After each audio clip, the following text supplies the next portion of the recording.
Expo Valley。Expo Valley 咧，咁呢度成個項目咧，咁就會有townhouse、villa 同埋 apartment 嘅。咁咧villa 同 townhouse 咧一早咧就已經賣晒㗎啦，係啊，依家冇㗎啦嚇。咁都講一講啊。咁佢成片地咧呢一度啦，咁全部都係叫Expo Village。咁係一個好特別嘅地方嘅呢一區。咁咧就係呢一片地啦。咁呢片地咧佢就唔會起樓㗎啦。咁咧其實係做一個safari 嘅，咁會有啲小動物啊、羚羊啊咁嗰啲嘅，係嘛？咁係呢個好特別嘅地方啦。咁同埋咧嗰度呢啲，咁呢啲就係 villa 啦。咁就有泳池嘅咁啦。咁同埋呢一啲係比較少有啲嘅，因為平常咧，如果你話喺杜拜嘅獨立屋啊嗰啲咧，你唔會話要求有啲咩景你會睇到㗎。咁呢個咧就非常之特別啦。咁佢前邊有個湖啦，咁同埋係可能會有啲動物嘅，即係沙漠嗰啲酒店咁嘅感覺嘅，係啦。咁同埋呢一個咧，呢個盤係 Expo City 㗎嘛。Expo City Dubai 咧，其實係政府背景嘅發展商，咁佢代表緊係咩咧？就係質素啦、管理啦，同埋全方面啦，同埋好穩陣嘅，係即係代表好咁解，係非常優質咁解嘅。咁佢從來啦，佢嘅樓宇咧都係得 apartment 啦。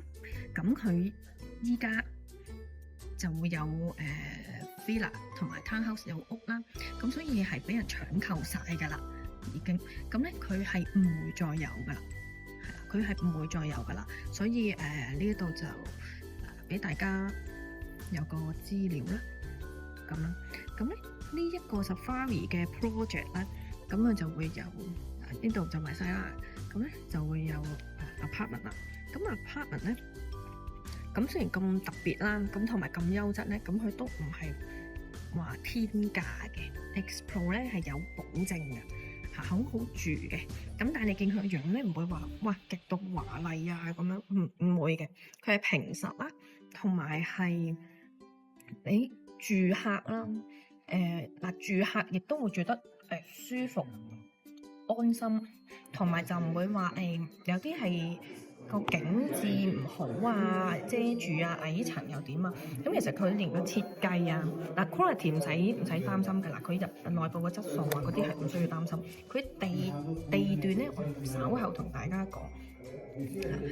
咁以佢樓宇嗰個質素咧，好有保證，係因為之前咧，咁幾年前啦，係呢度係世博城入邊嚟㗎嘛。咁喺世博嗰度咁佢都起咗一啲樓咧，咁我哋租嘅，咁好多人住嘅，我自己都有住過。咁質素非常之好，同埋佢嘅管理係非常之好，係啦。咁佢經歷咗幾年啦，咁就唔係話哇真係好誇張，哇好似新嘅一樣啊咁樣，唔係嘅。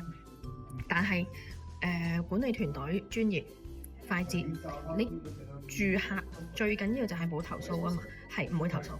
係真係唔會投訴。咁到之後啦，依家啦，咁咧佢就有自己嘅 apartment 係賣出街啦，係可以買啦。因為以前嗰啲係唔可以買㗎，係只係租㗎咋咁咯。咁所以我哋就體驗到佢個放租出嚟個質素其實都已經好好。